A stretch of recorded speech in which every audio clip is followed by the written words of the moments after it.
Même si les ténèbres et le péché menacent et que les tempêtes font rage, je n'ai pas peur. Je demeure dans le Sauveur. Un regard à Jésus tranquillise mon cœur. Un regard vers Jésus rend mon cœur calme. Un regard vers Jésus rend mon cœur calme.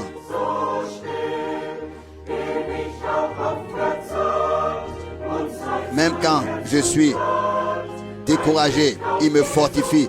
Un regard vers Jésus tranquillise mon cœur.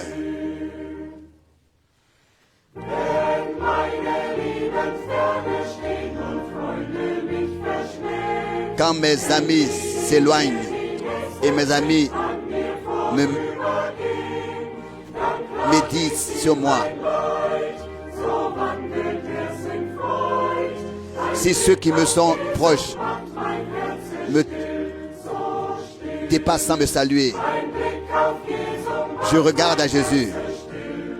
Cela tranquillise mon cœur. Cela tranquillise mon cœur.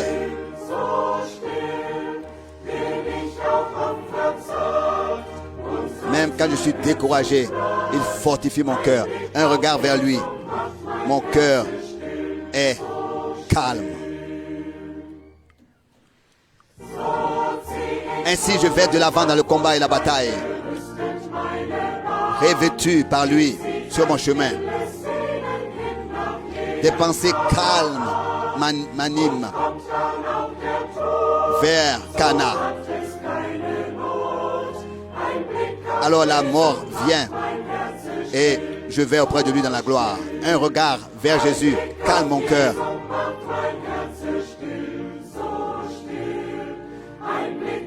Un regard vers Jésus calme mon cœur.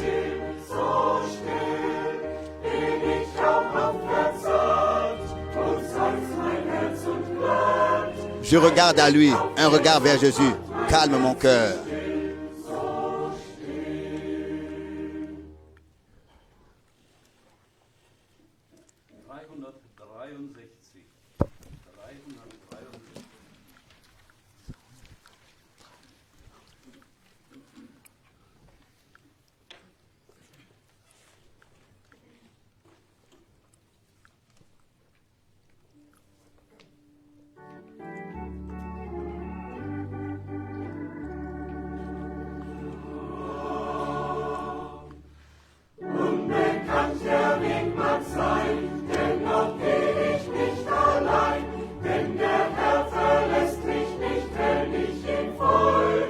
Même si le chemin m'est inconnu, je n'y marche pas seul, car le Seigneur ne m'abandonne pas. Si je le suis ici, quoi qu'arrive, le Seigneur est avec moi jour après jour. Il est avec moi. Il est toujours avec moi. Il est toujours avec moi. Quand le soleil brille et quand il pleut, Jésus est toujours avec moi.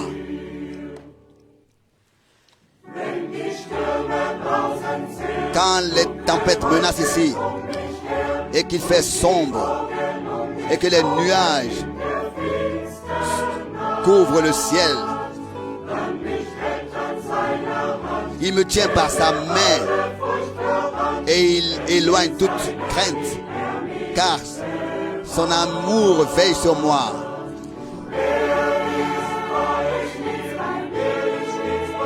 Il est toujours avec moi. Il est toujours avec moi. Quand le soleil brille ou quand il pleut, il est toujours avec moi.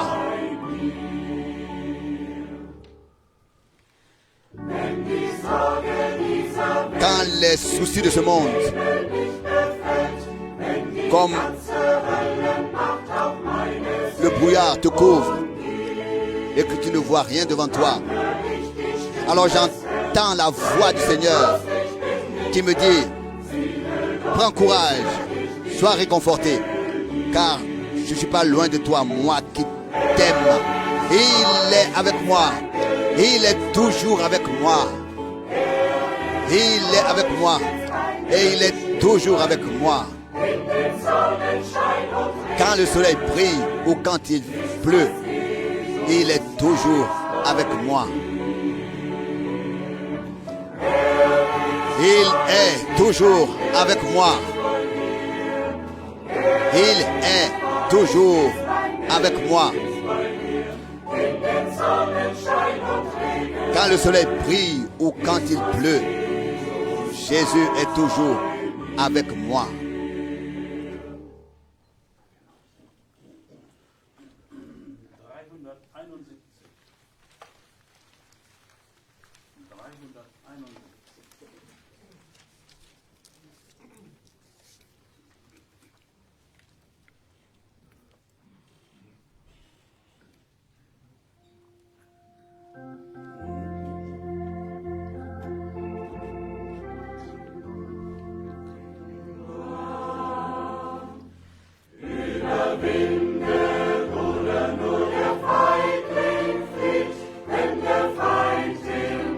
Sois victorieux, mon frère.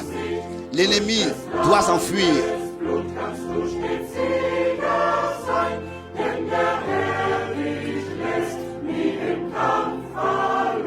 Par le sang de l'agneau, tu es vainqueur.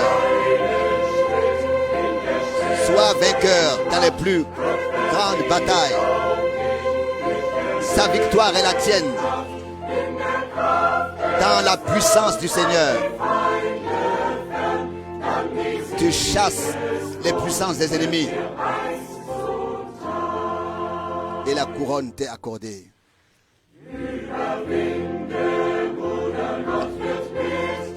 Sois vainqueur, mon frère. Dieu sera avec toi. Dans chaque bataille, il se tiendra à ton côté. Dans les heures les plus difficiles, il t'accordera la victoire. Ne crains pas l'ennemi. Frappe avec l'épée de l'esprit. Sois vainqueur.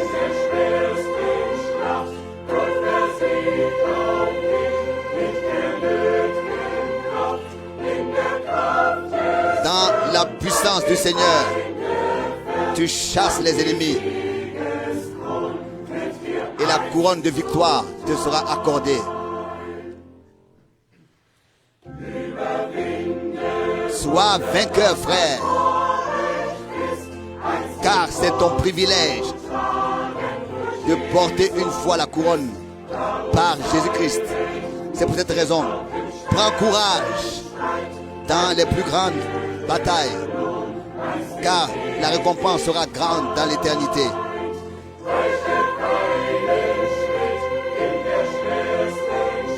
Ne recule pas d'un pas dans la bataille.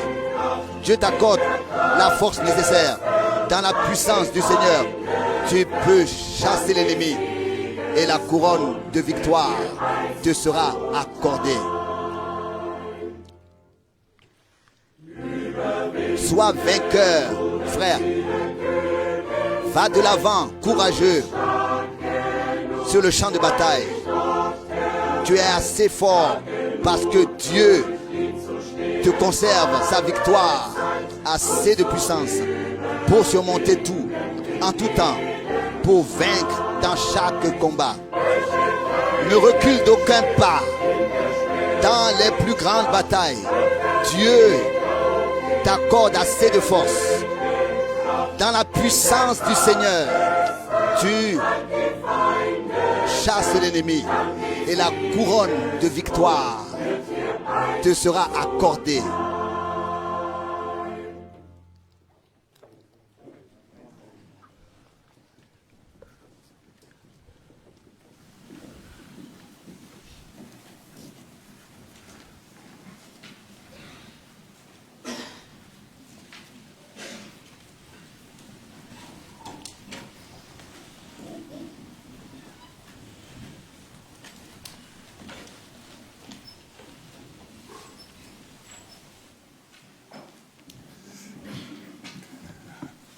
Guten Morgen, liebe Bonjour, Geschwister. bien-aimés frères et sœurs.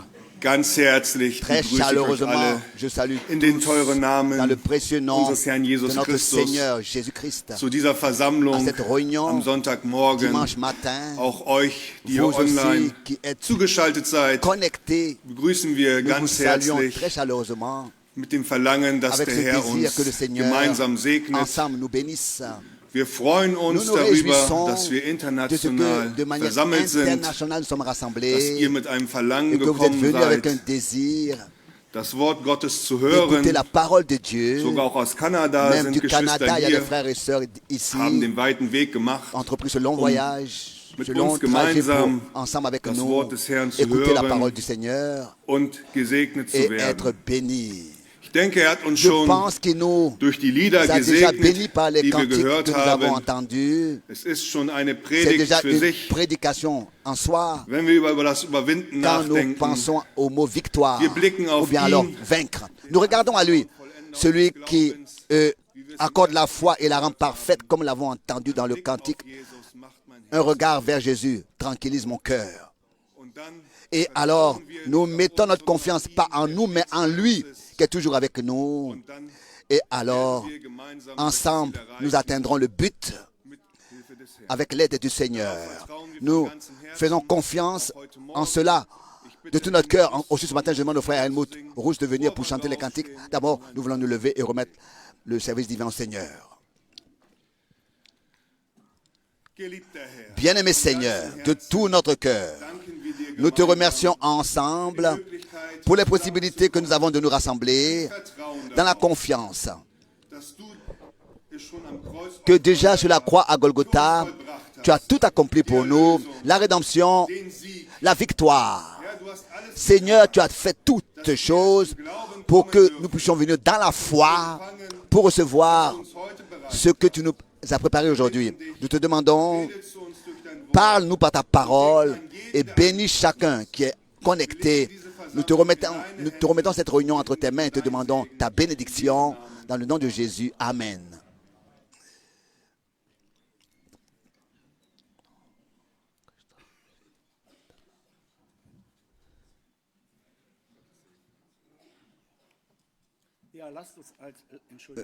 Oui, nous voulons, comme premier cantique, chanter le numéro 26. Numéro 26.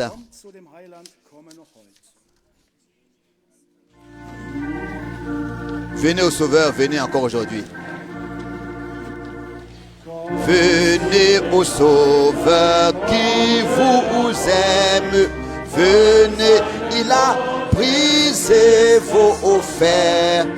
Il veut vous recevoir lui-même.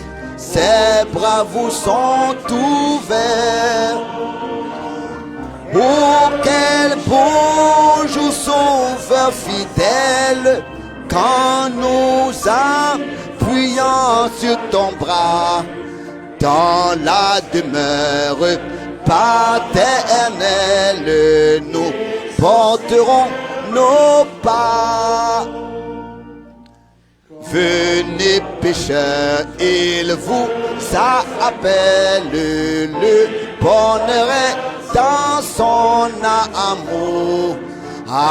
Donnez-lui ce cœur belle, donnez-le sans retour. Alléluia, oh quel beau jour, Sauveur fidèle, quand nous appuyons sur ton bras, dans la demeure paternelle, nous porterons nos pas. Le temps s'enfuit, l'heure s'écoule. Qui sait si nous vivrons demain? Jésus est ici dans la foule. Saisissez sa main. Alléluia. Oh, quel beau jour, Sauveur fidèle, quand nous appuyons sur ton bras, dans la demeure paternelle, nous porterons nos nos pas. Oh, quel beau jour sauveur fidèle quand nous appuyons sur ton bras dans la demeure paternelle, nous porterons nos pas.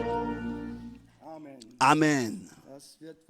Cela sera quelque chose de merveilleux quand nous entrerons là-bas dans la gloire. Complètement délivrés, nous sommes venus pour recevoir une pleine mesure comme nous l'avons reçu hier. Je ne sais pas comment les choses sont pour vous, mais ce que nous avons entendu hier brûle encore dans notre cœur. Aujourd'hui, nous pouvons venir comme nous sommes.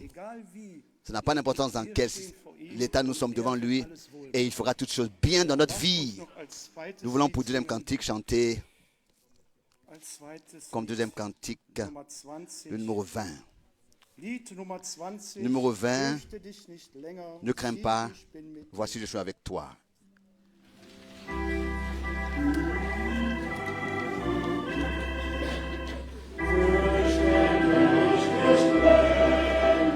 Le numéro 20.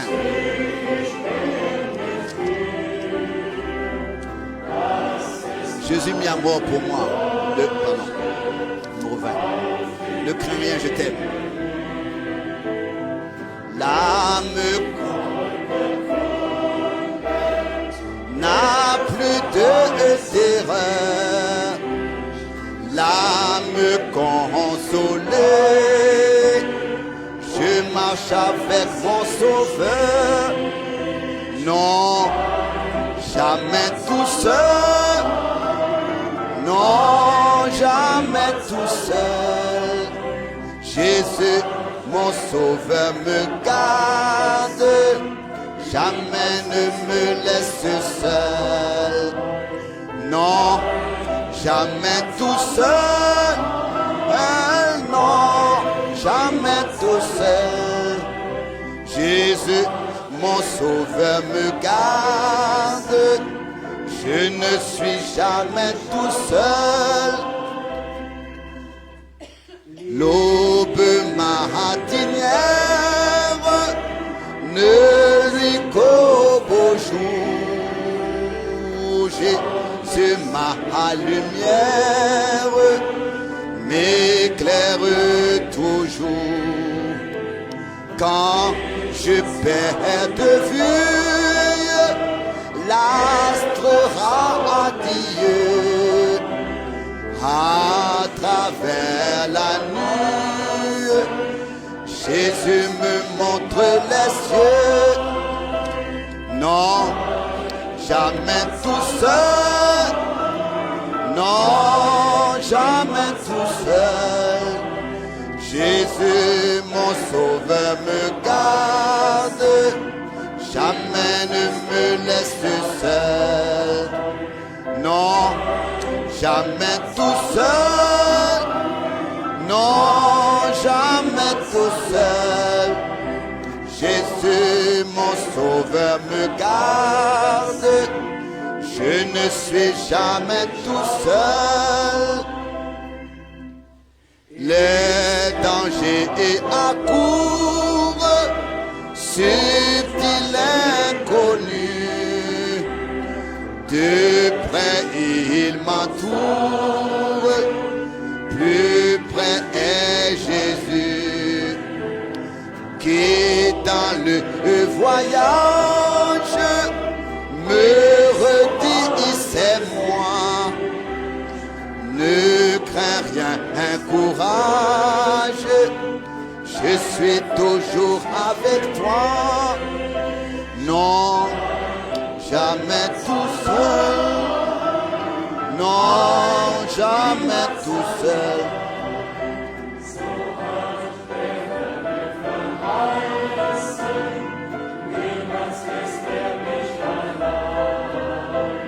Non, jamais tout seul. Non, jamais tout seul.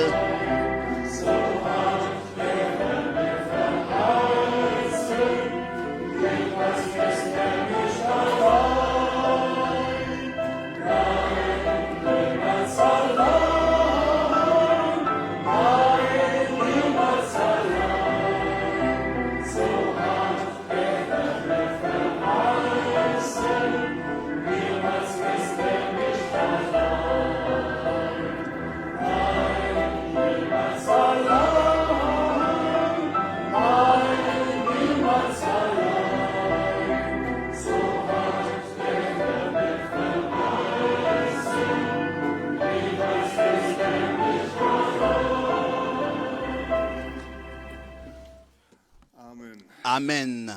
Der Herr, Le Seigneur ne nous laisse pas seuls. wir brauchen uns Nous nicht n'avons pas zu fürchten. besoin de craindre. Und Et wunderbar comme ist c'est es, merveilleux, in Gewissheit, im Glauben, dans la foi, dans la certitude, de le das chanter, auszusprechen, de le prononcer, aber es auch zu erleben. mais aussi de le vivre. Gestern kam Hier, unser Bruder Jan notre Witt frère zu Jan uns, Witt est venu à nous, hat uns ein Zeugnis il nous a rendu vorgelegt, un témoignage. wie mit seinem Boot Comment rausgefahren est-ce qu'avec sa barque, il est sorti sur le lac und auf einmal et tout d'un coup, begann es zu kentern il a commencé à trembler. und rief zum Herrn. Il a crié au Seigneur. Und der Herr hat sofort, Et le Seigneur a tout de suite intervenu. der Herr ist immer noch Le derselbe. Seigneur est encore toujours le même, comme c'est écrit ici en haut. Er hat damals seine Jünger erhört, als sie mit ihm im Boot waren. Autrefois, il avait répondu à ses disciples quand ils étaient sur le lac et aujourd'hui, il le fait encore dans ce temps. Loué soit-il.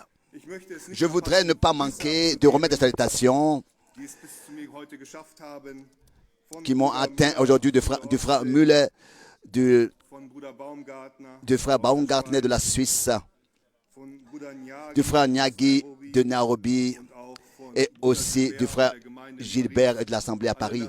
Tous remettent des salutations fraternelles, sont liés avec nous, Paris. Beten für uns, prient pour nous et prient aussi que nous puissions penser à eux dans la prière. Nous voulons comme introduction lire dans 2 Thessaloniciens, chapitre 1, 2 Thessaloniciens, chapitre 1, le verset 3.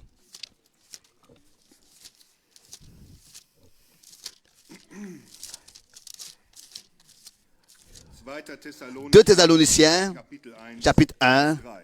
verset 3.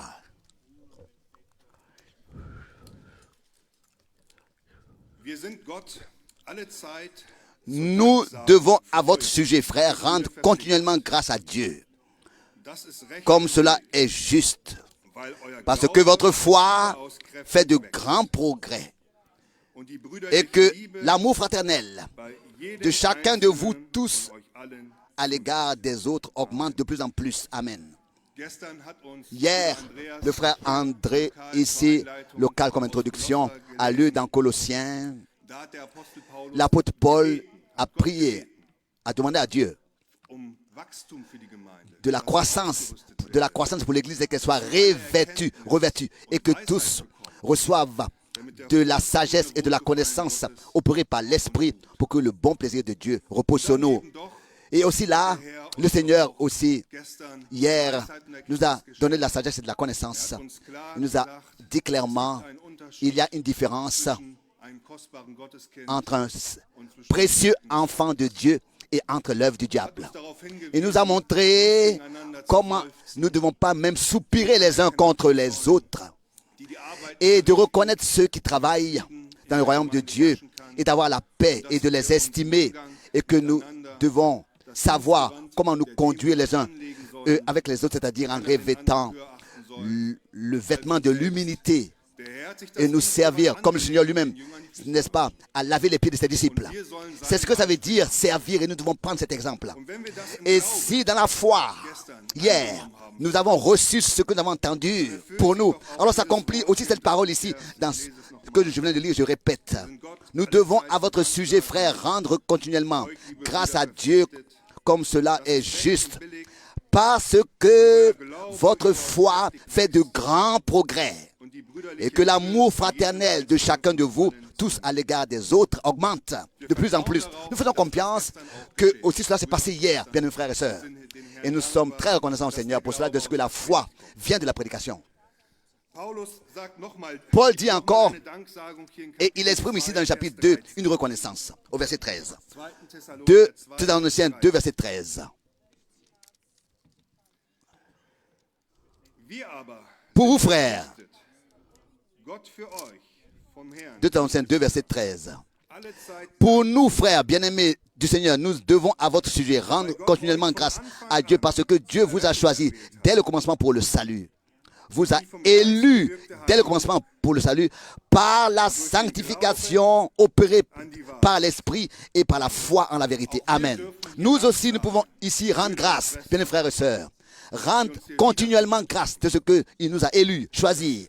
Gott uns von De ce que Dieu, dès le commencement, nous a élus pour le salut. hier gibt es zwei Et ici, il y a deux signes die vom la sanctification opérée par l'Esprit et la foi dans la vérité. L'Esprit conduit toujours dans la parole. Il n'y a pas de sanctification à l'extérieur de la parole de Dieu. Ce ne sont pas notre conduite pensant que nous sommes saints, non. Mais c'est l'Esprit qui nous parle par sa parole et nous sanctifie.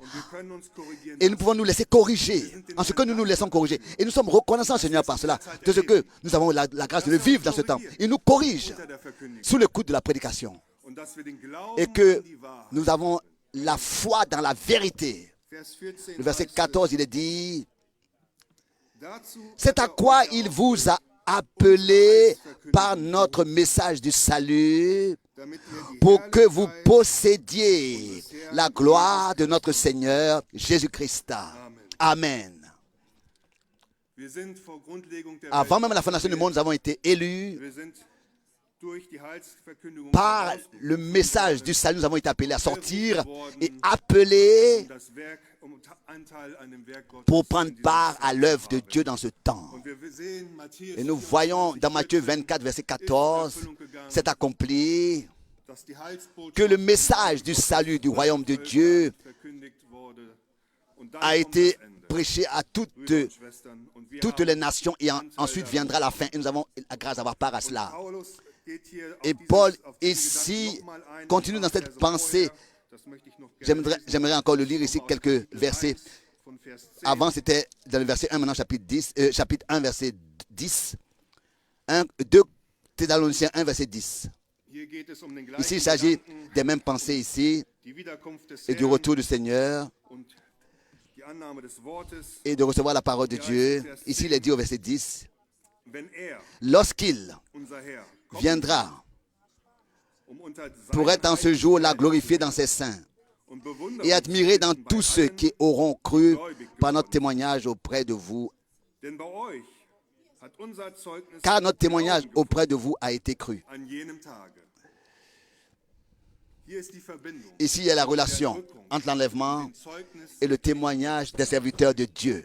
Et de croire le témoignage des serviteurs de Dieu. Ici est la relation entre l'enlèvement et avoir cru au témoignage des serviteurs de Dieu. Et je suis reconnaissant quand le frère Franck et quand le frère Branham ont rendu témoignage de ce qu'ils ont vécu avec le Seigneur, de quelle manière le Seigneur leur a parlé audiblement et comment est-ce qu'ils ont reçu un appel divin, un ordre, un mandat. Nous avons cru à ce témoignage. Et c'est pour cette raison que le Seigneur a pu opérer et produire ces choses en nous qui sont prêchées dans le message du salut et nous sanctifier et nous accorder la foi dans la vérité. Ici au verset 11 il est dit, c'est pourquoi aussi nous prions continuellement pour vous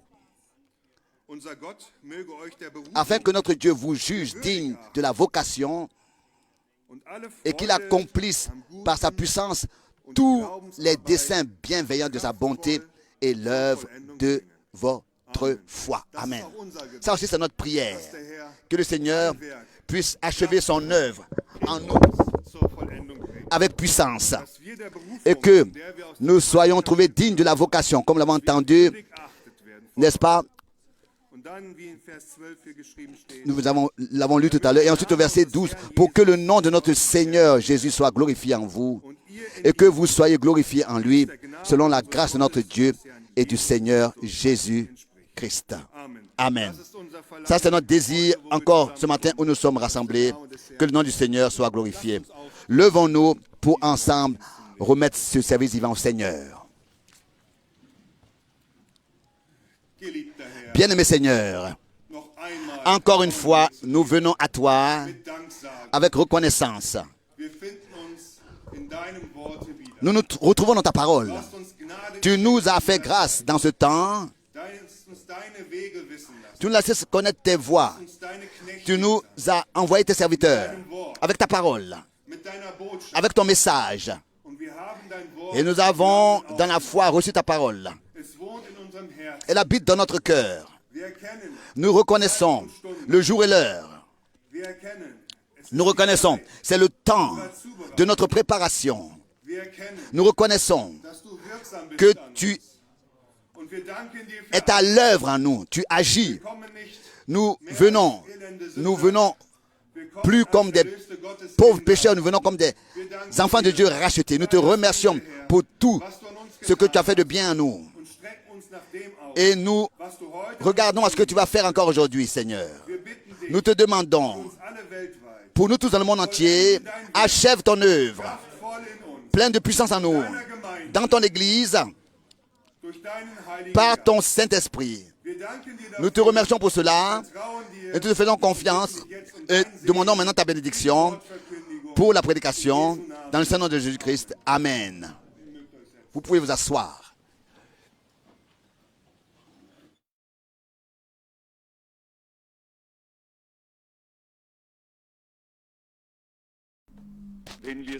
Si seulement nous pouvions en saisir toute la portée. Dieu nous a offert en un seul jour, par un seul acte de rédemption, une œuvre parfaite de grâce, de rédemption, un pardon et une réconciliation parfaite. Il y a eu des milliers et des milliers de sacrifices, mais ensuite est venu le sacrifice de tous les sacrifices.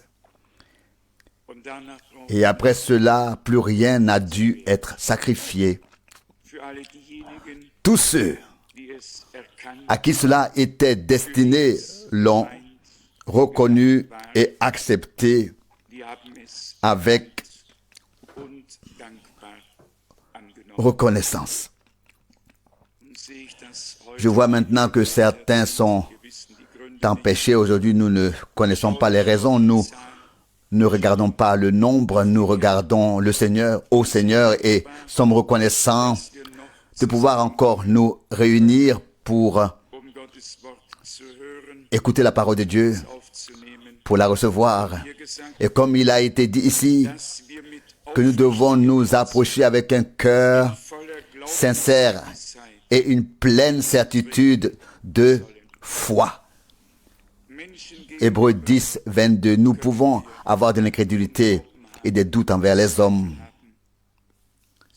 Ce ne sont que des hommes, ils peuvent échouer, mais Dieu est parfait. Celui qui vient à lui doit croire qu'il est là et qu'il se laisse trouver par ceux qui le cherchent. Hébreux 11, verset 6. Celui qui lui parle doit croire qu'il écoute. Celui qui prie doit croire qu'il est exaucé. Nous ne pouvons pas traiter Dieu comme nous traitons les hommes. Nous devons lui témoigner le respect et la crainte nécessaire qui lui sont dues. Vous avez certainement entendu dire que nous étions hier dans l'autre partie de notre pays. Et je dois dire qu'après toutes ces années, cela a été une très grande surprise pour moi, une bénédiction particulière de voir autant de gens et de constater que tout le monde n'a pas dévié de la droite ou de la gauche, mais que les gens ont la grâce de revenir ou de ne pas oublier ce que Dieu a fait en eux. Vous savez, je n'ai besoin d'aucun bouquet de fleurs de la part de qui que ce soit ici sur terre. Une couronne sur le cercueil me suffit. Mais on comprend quand même ce que cela signifie lorsque des personnes témoignent avec émotion, avec le cœur touché, témoignent de ce que la parole de Dieu signifie pour elles et de ce que les épreuves que nous devons tous traverser provoquent, produisent. Je vous transmets les salutations de tous. Ils venaient de tout le pays et ce fut une surprise pour tous. Tout le monde a été surpris, chacun. chacun a été surpris. Tout le monde. Pas seulement moi, mais tous ceux qui aussi se sont revus ont été surpris. Et à la fin, un frère a demandé à lire une parole. Et c'est sur cette parole que je voudrais revenir. Nous allons y réfléchir brièvement et approfondir cette pensée. Au fait, j'avais un très bon chauffeur. Cela faisait longtemps que je n'avais pas roulé à 220, mais c'était très agréable. De Berlin à ici, exactement 4h30, même en comptant le trajet de transit. Je n'ai pas eu peur, mais j'étais content d'être rentré à la maison. Voici le passage que mon frère a lu. 1 Jean, chapitre 1, verset 1. Il est écrit ce qui était dès le commencement, ce que nous avons entendu, ce que nous avons vu de nos yeux, ce que nous avons contemplé et que nos mains ont touché concernant la parole de vie. Verset 2. Et la vie s'est manifestée. Et nous l'avons vue et nous en rendons témoignage et nous vous annonçons la vie éternelle qui était auprès du Père et qui nous a été manifestée. Verset 3. Ce que nous avons vu et entendu, nous vous l'annonçons à vous aussi afin que vous soyez en communion avec nous. Or, la communion avec nous, c'est aussi la communion avec le Père et avec son Fils, Jésus-Christ. Verset 4. Et nous vous écrivons cela afin que notre joie soit parfaite. Il a ensuite ajouté quelques éléments à ce qu'il avait lu, quelques paroles à ce qu'il avait lu, et il a souligné et m'a interpellé et adressé à tous et a simplement témoigné que rien n'avait été dit et prêché jusqu'à aujourd'hui, à moins que ce ne soit la parole de Dieu. Il a rendu un témoignage pour tous dont je ne suis pas digne, mais cela m'a renforcé, m'a renforcé de savoir qu'il y a partout des gens qui ne se laissent pas emporter. Et il a dit textuellement, tu as été là depuis le début. Tu as été témoin de l'œuvre de Dieu. Tu as vu ce que Dieu a fait. Tu étais là quand la parole a été révélée. Et en plus, Dieu t'a personnellement mandaté pour transmettre cette parole. Et puis il dit, nous y croyons tous et c'est pourquoi nous sommes fidèles à Dieu et au ministère qu'il t'a donné en ce temps. Et ainsi, la décision était prise même pour ceux qui étaient venus avec des questions. Et c'était peut-être nécessaire, pas tant pour moi que pour ceux qui ne savaient peut-être pas encore exactement où et comment prendre position. Au plus tard, à ce moment-là, ils l'ont su. Et vous savez comment les gens réagissent. Moi, comme un Jean, un Paul et un Pierre, Jean écrit dans 3 Jean 1, verset 3, c'est une joie pour moi d'apprendre que vous marchez dans la vérité. Il dit, je ne peux pas avoir de plus grande joie. Les personnes qui sont destinées à entendre, à écouter la vérité, puis à marcher dans la vérité, sont également destinées à être en communion avec Dieu et avec ceux qui leur ont apporté la vérité de la parole. Et c'est finalement là-dessus que l'accent a été mis.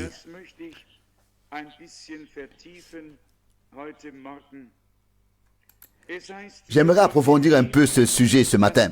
Il est question ici de la vie qui s'est manifestée, de la parole de vie, de ce que Dieu a fait, de ce qui a été vu, entendu, vécu, expérimenté. Et puis vient cette déclaration au verset 3. Ce que nous avons vu et entendu, nous vous l'annonçons. Nous vous l'annonçons, vous l'annonçons. Et maintenant, il y a une virgule. Pas un point, une virgule. Au verset 3, la suite, afin que vous aussi soyez en communion avec nous. La communion des vrais croyants, la communion de ceux qui ont été introduits dans la vérité, avec ceux qui ont apporté la parole, signifie en même temps la communion avec Dieu lui-même. Et c'est pourquoi tout cela est exprimé ici en un seul verset ou en une seule pensée. Verset 3, afin que vous aussi soyez en communion avec nous. Et la communion avec nous, la communion avec nous est en même temps la communion avec Dieu. Ça, c'est la chose. Il n'y a aucune possibilité d'être en communion avec Dieu et d'exclure ceux qui ont d'abord, par la prédication de la parole, ramené les hommes en communion avec Dieu en prêchant la parole. Certains aimeraient bien cela, être en communion avec Dieu. Mais leur communion est alors une communion illusoire, car il manque un maillon dans la chaîne est alors rompue. Je le relis encore une fois. Verset 3, ce que nous avons vu et entendu, nous vous l'annonçons à vous aussi, afin que vous soyez en communion avec nous. La communion avec nous est aussi celle avec le Père et avec son Fils Jésus-Christ. La véritable communion, celle que Dieu nous a donnée, qui est liée à la révélation de la parole et de la volonté de Dieu, à la révélation de Jésus-Christ, ne passe pas en se méprisant, mais est une communion qui inclut tous les vrais enfants de Dieu. Une communion intime, profonde, de Dieu, opérée par l'Esprit, produite par Dieu, car la parole a été rendue vivante par l'Esprit. Et cette communion est une communion avec l'Esprit de Dieu dans la parole de Dieu. Il ne s'agit pas d'une communion qui dure peu de temps, mais une communion de l'Esprit dans l'assemblée des saints, entre eux les uns les autres, et aussi avec Dieu, jusqu'à ce que nous passions de la foi à la vue. Si ce n'est pas le cas, si les gens se détachent, suivent leur propre chemin, etc., c'est qu'ils n'ont pas encore été intégrés dans cette communion de l'Esprit de Dieu, dans le corps du Seigneur. Imaginez, est-ce que vous pouvez vous imaginer qu'un corps composé de plusieurs membres, et soudainement, la main et le pied se détacheraient, soudainement, chacun allant dans une direction différente? Cela ne peut pas se produire. Dieu révèle sa parole et sa volonté dans un but bien précis. C'est pour nous ramener à la communion qui a été interrompue par la chute de l'homme originel, par la transgression de la parole. C'est pour nous ramener à cette communion-là. Nous avons lu dans la parole d'introduction que nous avons désormais libre accès au trône de grâce de notre Dieu. Ce que le péché ou la chute, la transgression a apporté a été réglé. Et nous pouvons être en communion avec Dieu. Mais la communion avec Dieu est en même temps la communion entre nous. Et la communion entre nous est en même temps la communion avec Dieu. Nul ne peut dire « j'aime Dieu » et ne pas aimer son frère ou sa sœur. C'est impossible. De même, nul ne peut dire « j'ai communion avec Dieu » s'il n'a pas communion avec les enfants de Dieu. L'ordre est important. La plupart des gens sont des artistes dans le changement de l'ordre. Mais il est dit ici, je le relis encore une fois, verset 3, ce que nous avons vu et entendu, nous vous l'annonçons à vous aussi, afin que vous soyez en communion avec nous. La communion avec nous, c'est aussi la communion avec le Père et avec son Fils Jésus-Christ. Approfondissons cela en 2 ou 3 points. À l'époque de Jésus-Christ, il y avait pourtant suffisamment de gens qui chantaient Dieu dans le temple et dans les synagogues, qui offraient des sacrifices, qui célébraient des services religieux et qui pensaient être en relation, en communion avec Dieu. Ce n'était plus qu'une forme. La communion, la vie dans la chose n'était plus là. Il ne restait plus que la forme morte. Et avec cette forme morte, le Dieu vivant ne pouvait rien faire. Le Dieu vivant a besoin de quelque chose qui soit également vivant. Et dans une forme morte, il ne peut pas se manifester comme étant le vivant. Il a donc dû rétablir la communion de vie avec lui-même et avec nous. Et lorsque des hommes pensaient pouvoir adorer Dieu, mais rejeter le Christ, ils n'ont pas franchi le lien. Ils n'ont pas emprunté le pont que Dieu a construit. Ils ne l'ont pas escaladé. Ils sont restés de l'autre côté. Dieu a pourtant construit un pont vers nous. Il a ouvert une voie et nous devons le voir. C'est pourquoi l'Écriture dit dans Jean 3, 36, celui qui croit au Fils de Dieu a la vie éternelle. Car Dieu en tant qu'esprit était inaccessible.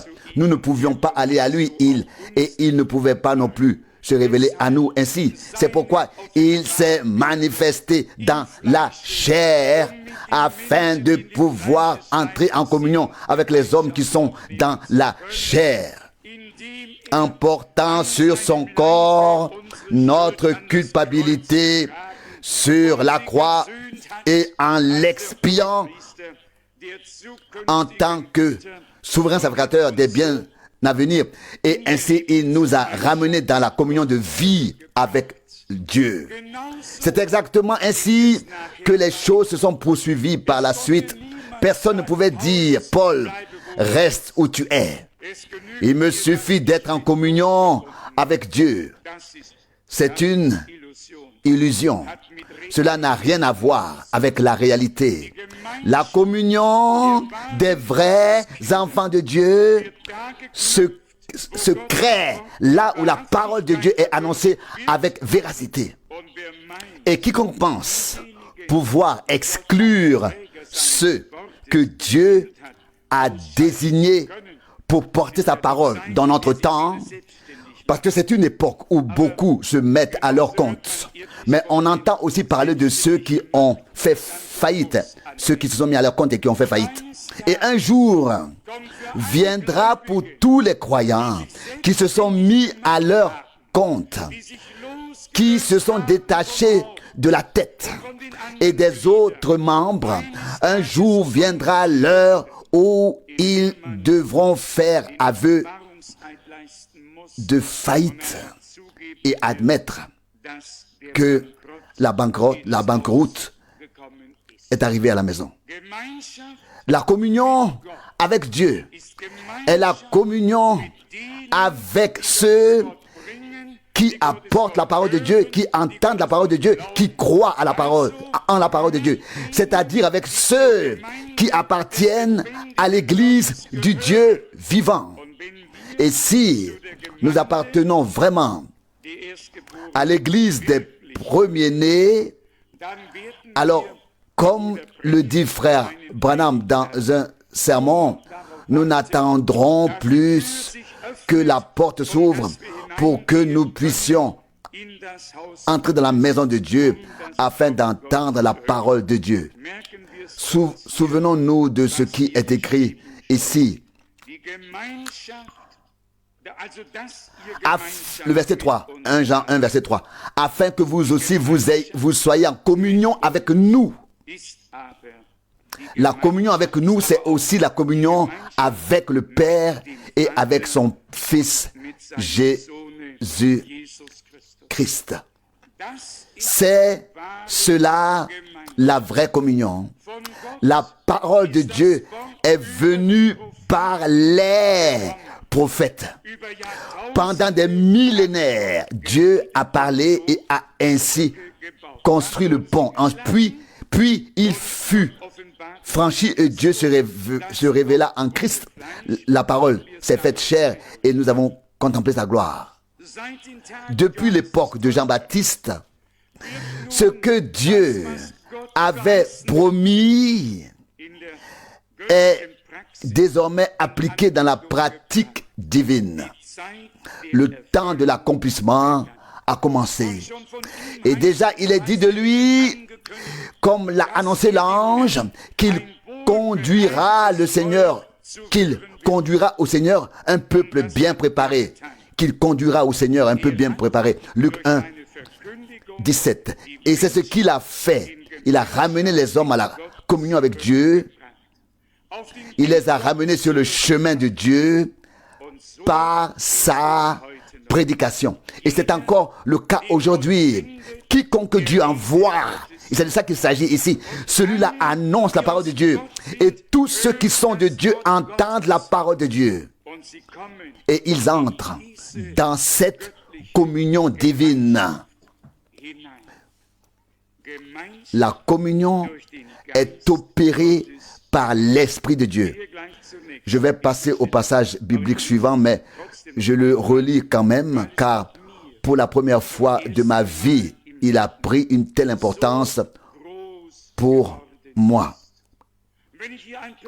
Si je peux ajouter ici un témoignage personnel, combien ont entendu frère Branham, ont vu ce que Dieu a fait et ont suivi malgré tout leur propre chemin.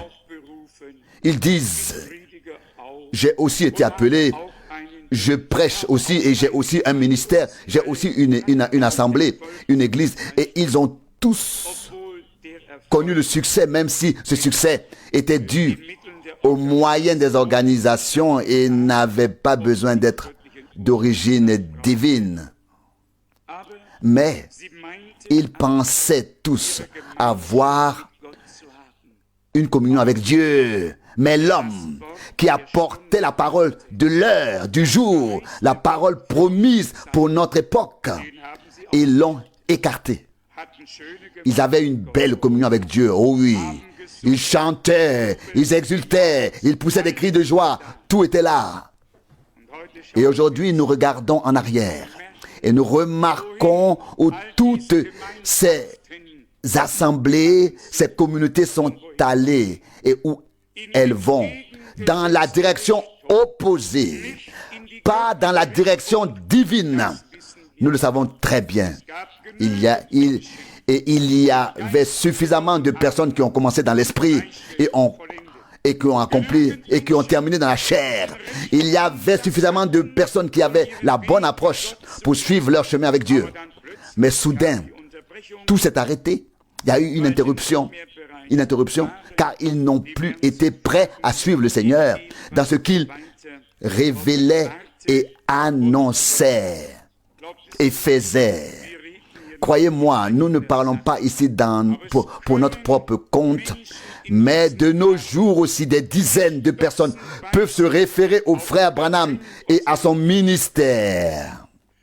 S'ils ne savent pas, ne constatent pas et ne reconnaissent pas ce que Dieu a fait dans son Église depuis lors et de quelle manière l'œuvre de Dieu s'est poursuivie, alors je n'ai pas besoin de m'y attarder longtemps, mais je dis franchement et ouvertement, chacun a accompli quelque chose de ses propres mains. Mais même s'il s'agit d'un veau d'or, et puis la danse a commencé avec beaucoup de joie, d'agitation et de gaieté, sans qu'il se rende compte qu'il s'était détaché. Et je fais référence maintenant à Aaron et à certains de son temps. Il s'était soudainement détaché. Dieu avait envoyé un homme. Et cet homme était parti depuis trop longtemps pour eux. Ils ont perdu la patience. Il fallait faire quelque chose. Cela durait trop longtemps pour eux. Et au moment où nous devenons impatients, l'ennemi a déjà un beau programme pour nous. Et nous nous jetons sur le programme, nous formulons les choses, nous les façonnons et nous formulons les deux ensemble. Et puis l'enthousiasme puissant commence. Moïse descend de la montagne et dit, Exode 32, 18, « J'entends les cris de joie d'une grande fête. » Il a donc dû se passer quelque chose de très spécial. La danse, la musique, tout était là. L'ambiance était là. Et en s'approchant, il vit ce misérable veau. Et ce que Dieu a pu encore mettre dans son cœur était la bonne chose à faire. Écraser cette chose qui n'était plus que poussière. Et nous ne serons pas épargnés par la même chose ces jours-ci. En ces temps où l'histoire du salut se fait, les hommes perdent patience aujourd'hui. Ils perdent patience, se détachent en perdant patience de la volonté de Dieu et se réfugient dans leur propre sagesse, dans leur propre pensée. Et nous savons tous ce qui en résulte. Nous devrions être d'autant plus reconnaissants pour la grâce indescriptible que Dieu nous a accordée à nous et à beaucoup d'autres.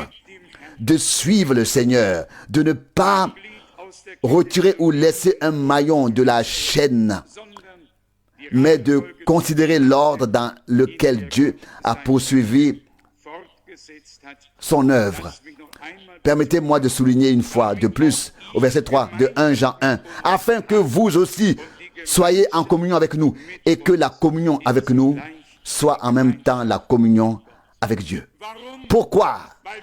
Parce que nous avons mis les hommes en relation avec Dieu par la parole et que le Saint-Esprit a pu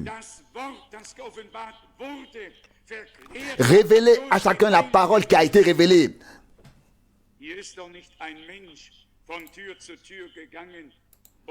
Ici, personne n'est allé de porte en porte pour frapper et faire tourner la tête de quelqu'un. Ici, la vraie parole de Dieu a été proclamée en toute liberté et en public. Et Dieu a fait le reste avec les individus. Cela va encore plus loin à partir du verset 5. Et voici le message. De nos jours, on parle beaucoup de messages. Et on est en train, et on est en droit de se demander de quel message il s'agit encore en fait. Mais ici, on nous dit, au verset 5, « Et voici le message que nous avons entendu de lui. » Alléluia. Loué soit notre Dieu. Verset 5, 1 Jean 1. Que nous avons entendu de lui, le message. Pas qui nous a été interprété. Pas d'interprétation. Mais, au verset 5, « Et ceci est le message que nous avons entendu de lui. » Je ne veux pas d'un autre message. Je veux le message, le pur message divin que nous avons entendu de lui. Et cela continue, verset 5. Et vous annoncez. Donc, l'origine dit ce qui était dès le commencement, ce que nous avons vu, entendu, vécu de la parole de vie, et la vie s'est manifestée, et ainsi de suite. Et nous avons, et nous vous en témoignons, et vous l'annonçons, à savoir la vie éternelle, qui était dans le Père, et qui s'est maintenant manifestée à nous, afin que vous soyez en communion avec nous. Et notre communion est en même temps la communion avec Dieu, qui s'est révélé comme Père dans le Fils. Et maintenant, nous en venons au fait. Et voici le message. Verset 5. Pas un message, mais le message. Le message divin qui est la parole divine révélée. Et cette semence divine est déposée en nous afin que la vie divine puisse émerger en nous. Verset 5. Et c'est le message que nous avons entendu de lui et que nous vous annonçons. Il en sera ainsi jusqu'à la fin. Jusqu'à la fin. Dans le message divin que nous avons entendu de lui et qui était là depuis le commencement. Au verset 6. Ou même plus loin dans le verset 5. La fin du verset 5. Dieu est lumière et il n'y a aucune ténèbre en lui. Et il n'y a aucune ténèbre en lui. Verset 6. Si nous affirmons avoir communion avec lui alors que nous marchons dans les ténèbres, nous mentons et nous ne sommes pas dans la vérité. Nous ne nous attachons pas à la vérité. Verset 7. Mais si nous marchons dans la lumière comme il est lui-même dans la lumière, nous sommes en communion les uns avec les autres. Nous avons communion les uns avec les autres. Et le sang de son Fils, Jésus, nous purifie de tout péché. Nous sommes donc en communion totale avec Dieu. Mais aussi en communion totale avec tous ceux qui sont nés de Dieu. Avec tous les frères et sœurs qui ne sont pas nés selon la volonté d'un homme, mais de Dieu. C'est le message que nous avons entendu de lui. Pas d'un homme, pas une interprétation, pas un substitut, pas ce à quoi on colle l'étiquette message, mais ce qui est vraiment le message divin. Nous ne voulons pas plus, nous n'avons pas besoin de plus. Nous avons une autre parole du mot communion dans Philippiens 2, verset 1. Nous connaissons tous bien cette parole. Philippiens chapitre 2, verset 1. Si donc il y a réprimande prononcée en Christ, s'il y a une consolation qui vient de l'amour, s'il y a une communion de l'esprit, s'il y a une profonde compassion et une grande miséricorde. Verset 2, Philippiens 2, verset 2. Rendez ma joie parfaite en étant de la même pensée, en ayant le même amour et en tendant d'un commun accord vers le même but. Verset 3, ne faites rien par esprit de parti ou par vaine gloire, mais que l'humilité vous fasse regarder les autres comme étant au-dessus de vous-même. Considérez les autres comme plus importants que soi. Verset 4, que chacun ne cherche pas son propre intérêt, mais que chacun cherche aussi celui des autres. Oh, quelle merveilleuse parole de Dieu! La communion de l'esprit. Voici le noyau de la chose. C'est en cela que, afin que vous ayez communion avec nous, on l'a lu dans Jean, il ne s'agit pas d'être d'accord avec quelqu'un parce qu'il a une opinion, une connaissance ou une doctrine particulière, mais parce que la parole de Dieu a été révélée par l'Esprit, et ceux à qui la parole a été révélée par l'Esprit, en communion, ils ont la communion de l'Esprit entre eux. Et cela inclut même une profonde compassion et miséricorde. On ne peut pas marcher sur des cadavres. On ne peut plus faire ce qu'on pouvait faire autrefois. Mais la compassion et la miséricorde rempliront notre cœur. Et il y aura aussi une unité, une union dans l'esprit. Et nous tendrons vers le même objectif, le même but, comme il est écrit ici, sans avoir à faire preuve d'arrogance, de dogmatisme et d'esprit de parti. Dans le dernier verset du dernier chapitre, Paul a écrit aux Corinthiens ce qui suit. 2 Corinthiens, chapitre 13, verset 13. Que la grâce du Seigneur Jésus-Christ, l'amour de Dieu et la communion du Saint-Esprit soit avec vous tous. Ici aussi, nous trouvons l'accent mis sur la communion de l'Esprit. La grâce de notre Seigneur Jésus-Christ. Nous savons que les Saintes Écritures parlent de la grâce de Dieu et de la grâce de Jésus-Christ de la même manière. Tout est interchangeable. On ne peut pas changer ces choses. Tout ce qui peut être lié à Dieu peut être lié au Christ. Voici comment la chose voici comment la chose nous est présentée. Verset 13. Que la grâce du Seigneur Jésus-Christ et l'amour de Dieu et la communion du Saint-Esprit soient avec vous tous. On peut dire en toute bonne conscience, si la grâce de Jésus-Christ s'est manifestée dans notre vie, alors la deuxième partie est également accomplie, c'est-à-dire que l'amour de Dieu s'est révélé en nous.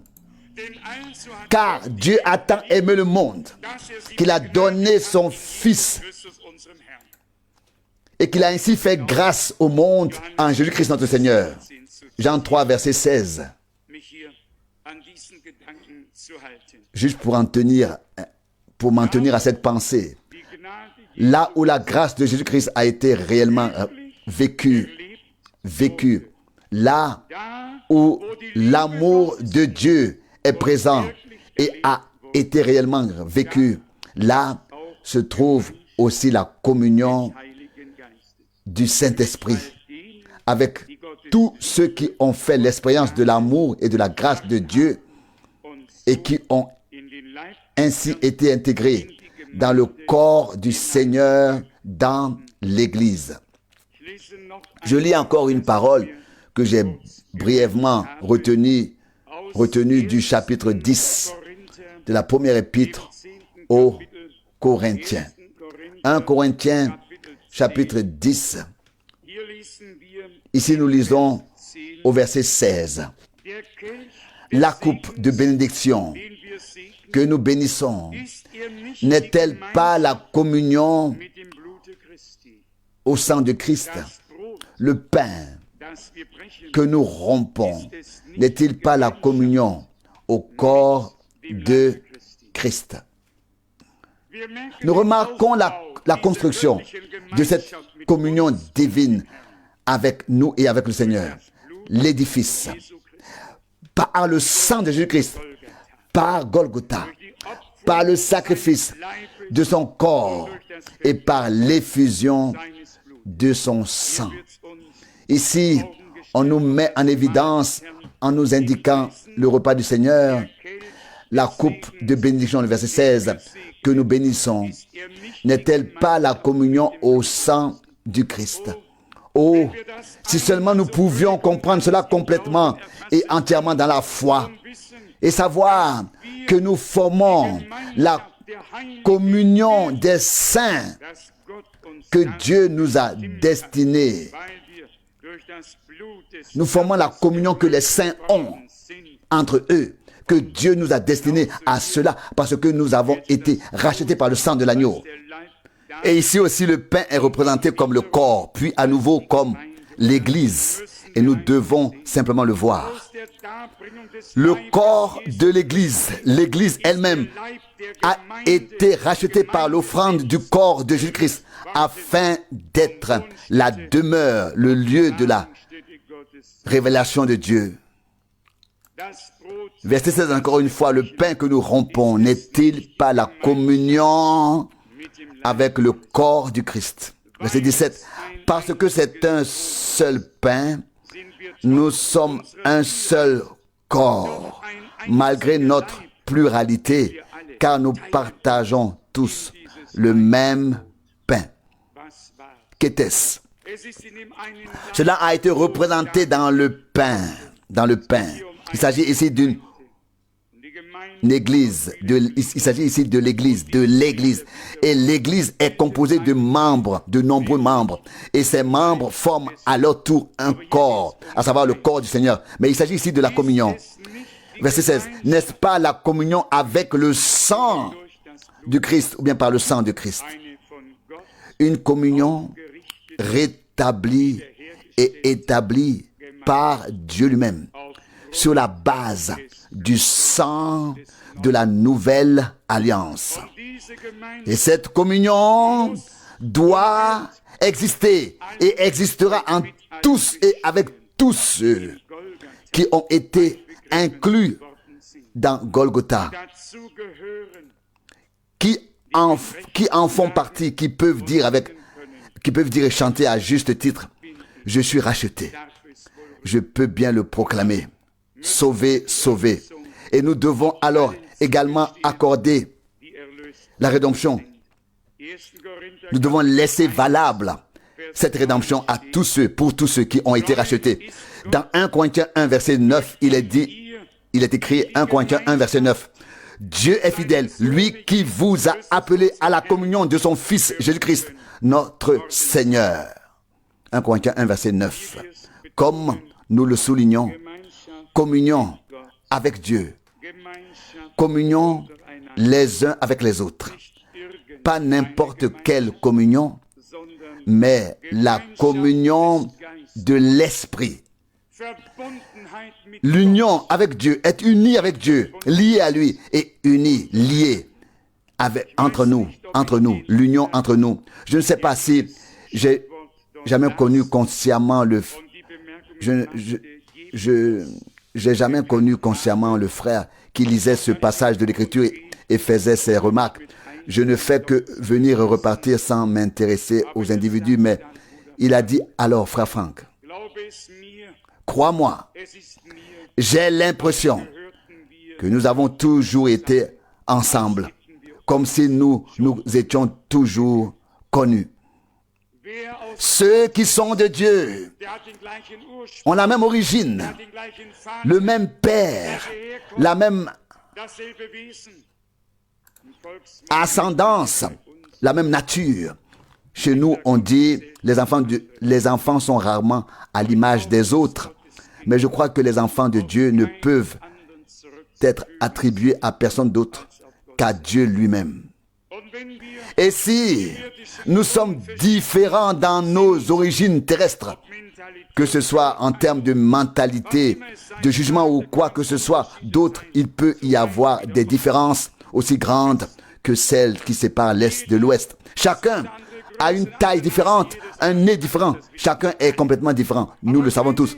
Mais lorsqu'il s'agit de la chose divine, nous sommes tous égaux devant notre Dieu. D'autant plus que nous sommes nés de nouveau par le Saint-Esprit et que nous portons en nous la vie de Dieu. Nous l'avons dit au début, la communion a été interrompue, puis rétablie pour tous ceux qui sont prêts à suivre le Seigneur, à croire en lui et à accepter ce qu'il a dit. Et au commencement, comme nous le lirons encore, il y avait cette véritable communion des croyants qui n'était qu'un cœur et qu'une âme. Acte 2, 44. Et aussi sûrement que nous croyons que le Seigneur est l'alpha et l'oméga, le premier et le dernier, il rétablira cette communion divine complètement à la fin par sa parole et par son esprit dans la troupe rachetée par le sang. Mais je voudrais vous dire, vous lire et souligner brièvement les 4 choses qui constituent cette communion des croyants. Actes des apôtres, chapitre 2, verset 42. Actes des apôtres, chapitre 2, verset 42. Ils persévéraient dans l'enseignement des apôtres. Arrêtons-nous là. C'est le point 1. Ils n'ont pas permis qu'un autre enseignement étranger s'introduise en eux, ni dans leur cœur, ni parmi eux. Ils sont restés fermes, ou pour reprendre les mots de Luther dans sa traduction, ils sont demeurés toujours fidèles à l'enseignement des apôtres. Ce qui perturbe la communion, ce sont les enseignements étrangers, car les enseignements étrangers sont suscités par des esprits étrangers. Et les esprits étrangers sèment le trouble et la confusion dans l'église du Dieu vivant. L'Esprit de Dieu, lui, nous maintient dans le vrai enseignement, celui qui nous a été transmis par les apôtres et les prophètes. Et les apôtres n'ont rien annoncé d'autre que ce que les prophètes avaient annoncé, avaient prédit, avaient annoncé à l'avance, car c'est par eux que Dieu lui-même a parlé. Et plus tard, les apôtres ont souligné, ont montré cette parole prophétique dans son accomplissement, c'est-à-dire ce qui avait été annoncé par les prophètes. Ça, c'est le point 1. Donc, si nous ne voulons pas que la communion entre nous et avec Dieu soit interrompue, nous devons rester fermes et persévérer et demeurer constamment fidèles à l'enseignement des apôtres. Je ne porte pas de jugement. Je me contente de lire et d'observer. D'où viennent toutes ces différentes orientations et directions, tous ces malheurs, toute cette confusion? D'où vient tout cela? C'est parce que les hommes se sont écartés du message divin, originel du véritable enseignement, de l'enseignement des apôtres et des prophètes. Et cela entraîne toutes les erreurs et la confusion, sépare, divise, cause des souffrances. Mais ici, il nous est dit, Acte 2, 42, Acte 2, 42, et il persévérait dans l'enseignement des apôtres, et restait attaché fermement à l'enseignement des apôtres. Voulons-nous l'affirmer de tout notre cœur et dire, Seigneur, nous aussi, nous voulons faire partie de ceux qui tiennent bon, qui restent attachés à l'enseignement des apôtres. Et Quand on a lu ce qui était au commencement, c'est ce que nous vous annonçons. Nous l'avons lu dans 1 Jean 1.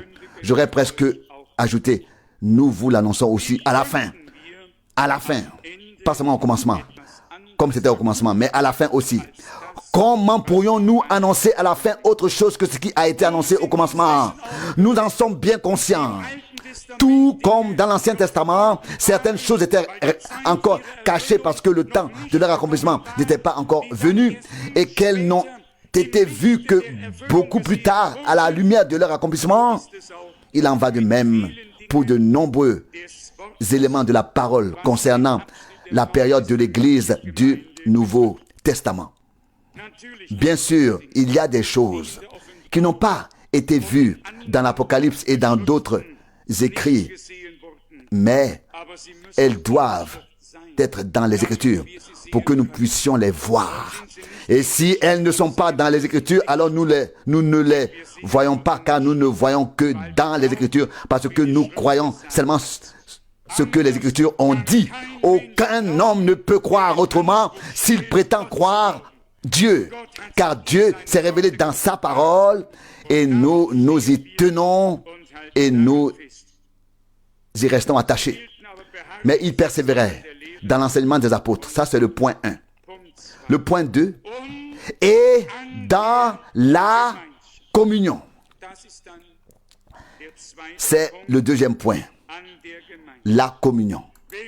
Si nous nous accrochons ensemble à la parole de Dieu, si nous restons ensemble attachés à elle, nous nous retrouvons alors, nous avons un dénominateur commun que nous n'avons pas besoin de chercher dans le monde entier. Nous l'avons grâce à la parole véritable de Dieu. Et sa parole ne sera pas seulement aujourd'hui prononcée. Non, sa parole a déjà été consignée dans sa parole. Il a simplement donné vie à la parole écrite et l'a transformée en parole parlée, vivante, pour nous, révélée par le Saint-Esprit. Mais la parole écrite et la parole parlée, la parole écrite et la parole prêchée doivent concorder à 100%. Et si ce n'est pas le cas, alors ce sont des hommes qui parlent de leur propre chef. Ce n'est pas la parole de Dieu parlée qui est prononcée, c'est la parole des hommes.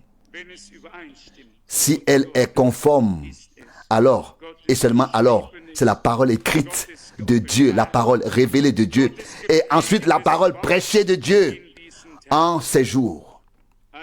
Donc, ensuite le point 3, Acte 2, 42, et à la fraction du pain, donc au souper,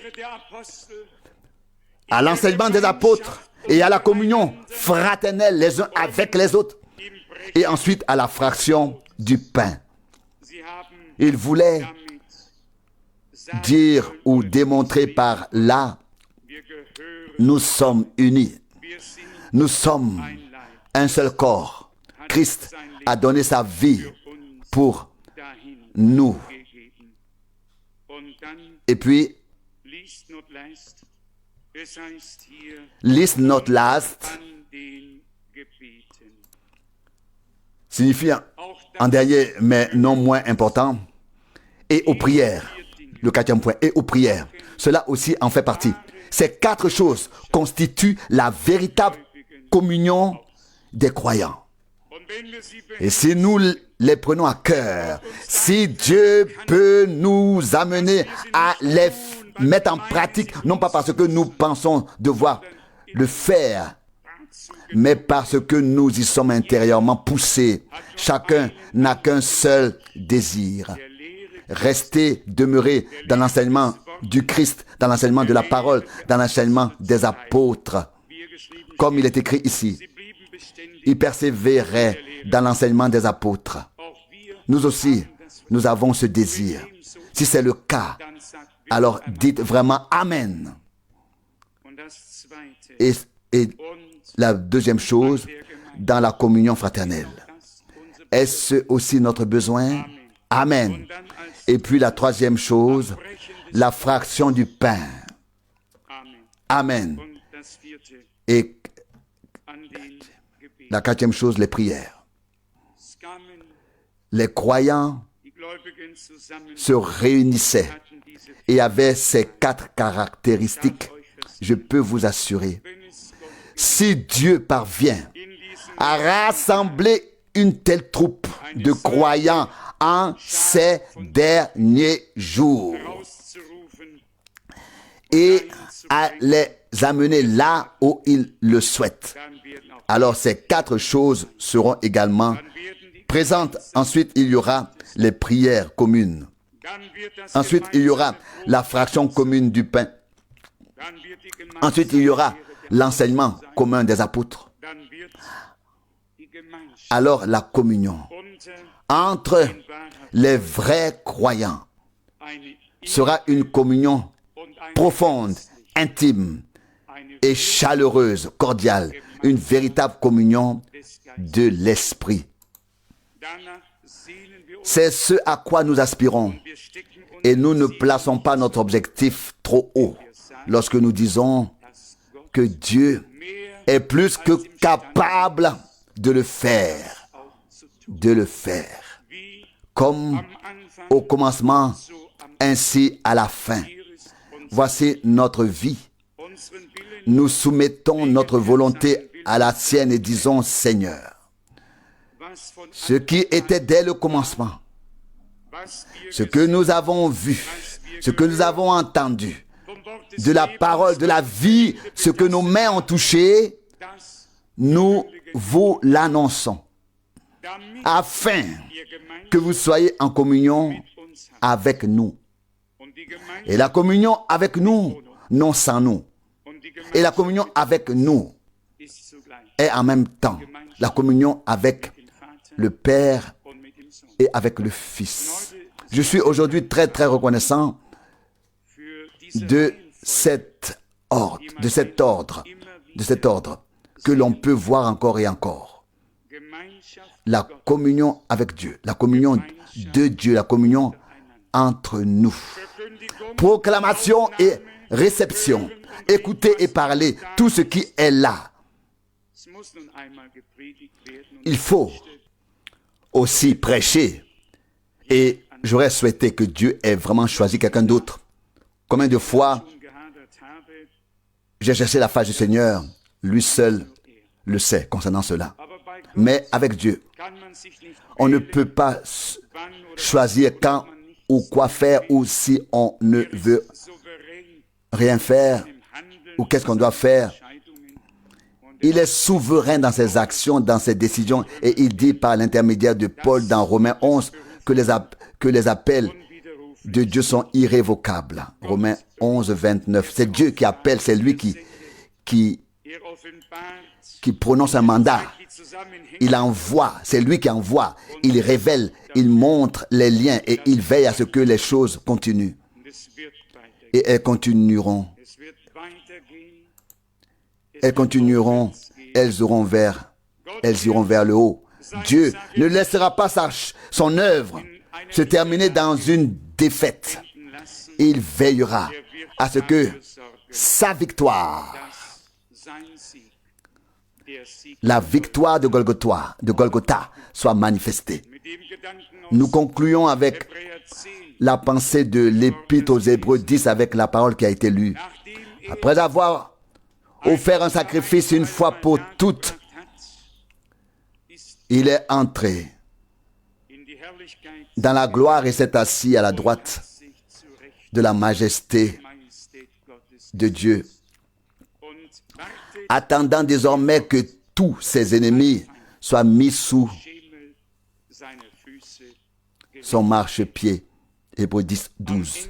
À la fin, le grand triomphe de notre Dieu sera révélé, manifesté.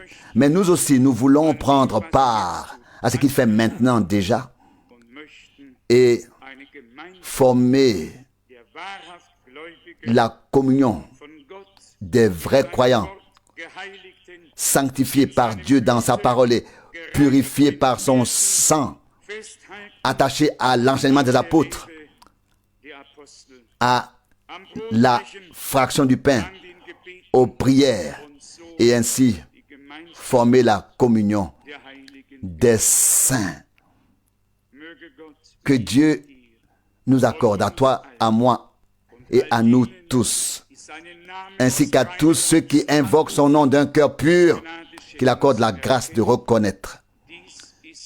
C'est le moment maintenant d'être en communion avec Dieu et d'être en communion les uns avec les autres. Et chacun devrait suivre son chemin avec Dieu. Laissez chacun suivre son chemin avec Dieu et laissez les autres suivre leur chemin avec Dieu. Le chemin qu'ils ont avec Dieu. Que plus personne ne juge l'autre. Les parcours et les destinées de la vie humaine peuvent être si différents et nous ne devons pas les transférer dans le domaine spirituel. Nous formons une communion de l'Esprit. Une communion de ceux qui sont nés de l'Esprit de Dieu, engendrés par la semence de la parole et de l'Esprit. Une communion de ceux qui ont été rachetés par le sang. Que le Seigneur nous accorde à tous la grâce de le remercier du fond du cœur. Amen.